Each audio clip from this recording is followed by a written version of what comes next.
The Irish pub has become iconic worldwide. And any Friday morning there's an average between 400 500,000 people arrive in the Dublin city centre.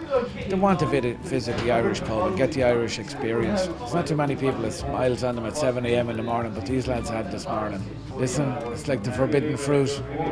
They really enjoyed it. And of course they had to go another one then along with it. And you can see some of the lads here behind it, they're still enjoying them from 7 a.m. this morning.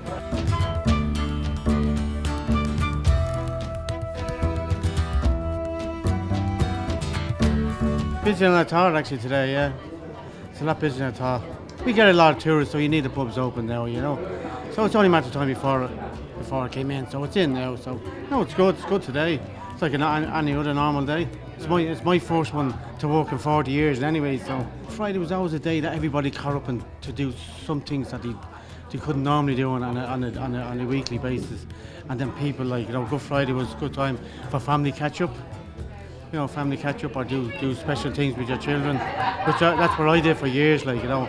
We always did something like, we had a special day out. It's actually pretty funny because today we're actually doing a Guinness tour later today, so I think it's probably it's good that they've opened that up for a Good Friday today as well.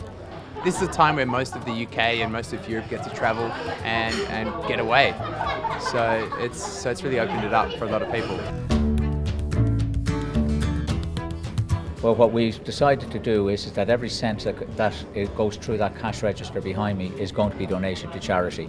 There's two groupings that we've decided to give the money to. One is the Harold's Cross and Blackrock Hospice organisation, and the other is a local grouping, which is the Fort Dollar Sea Scout group, which is a local group in the area, and it's a group that, you know, it's heavily involved with kids in the area. You know, the parallel I would draw is to the when they brought in the smoking ban back in 2004, and in the context of bringing the smoking ban back in 2004, it occupied a lot of newsprint, a lot of media headlines for a long time. No one talks about it anymore per se, and except old fellas like me. And I think it's going to be the same with Good Friday. When you go into tourist towns, so if you go anywhere along south of Ireland, west of Ireland, north of Ireland, on a Good Friday, where there's towns where people always go away for those weekends, it's got to be of serious benefit to them. I'm working in the bar again about almost 50 years, I think, at the moment. You know, it seems a long time, but sure, we're still going anyway. It was a big change for me this morning, coming into work all right this morning. Much traffic on the road. It looks a lot of people had a day off, and I said, it's never happened before that I'm coming into work on Good Friday. Oh, I'll have Saturday off.